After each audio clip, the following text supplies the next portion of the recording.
কিয়ামতের দিন এমন একটা দিন, সেই দিন আসমানটা ভেঙে চূর্ণ বিচূর্ণ হয়ে যাবে। আসমান দরওয়াজা দরওয়াজা হয়ে যাবে। পাহাড় ভেঙে চূর্ণ বিচূর্ণ হয়ে যাবে। পাহাড় তুলোর মতো উঠতে শুরু করে দিবে। সেই দিন এমন একটা ভয়ানক দিন, যেই দিন শুধু আমি আপনি ইয়া নফসি ইয়া নফসি বলতে থাকবো। সেই দিন সমস্ত মানুষ কবর থেকে উঠতে শুরু করে দেবে। সেই দিন সমস্ত মানুষ সবাইকে দেখে দৌড়াতে শুরু করে দেবে। এমনকি আপনার ভাই আপনাকে দেখে দৌড়াতে শুরু করে দেবে।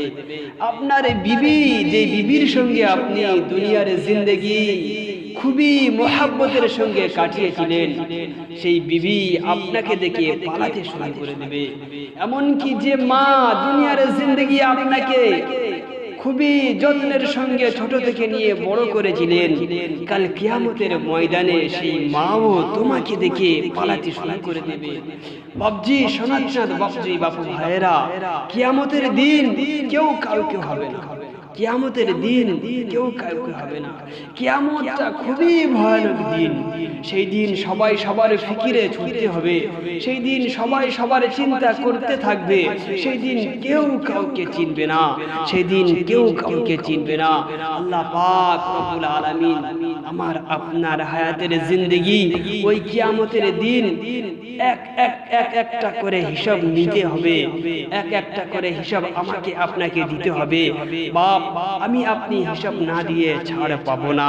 কিয়ামত খুবই ভয়ানক দিন। সেই জন্য আমার আপনার হাতে, আমার আপনার সময় এখনো রয়েছে। আসুন আমি আপনি ফিরে আসি সেই মহান রব্বুল আলামিনের হুকুম আহকামকে মেনে নিই। সেই রব চাই জিন্দেগি আমরা শুরু করে দিই, যে রব আমাকে আপনাকে সৃষ্টি করেছেন, যে রব আমাকে আপনাকে তিনি তার কুদরতের ইশারা দিয়ে সৃষ্টি করেছেন। আসুন আমরা সেই রবের দিকে ফিরে যাই।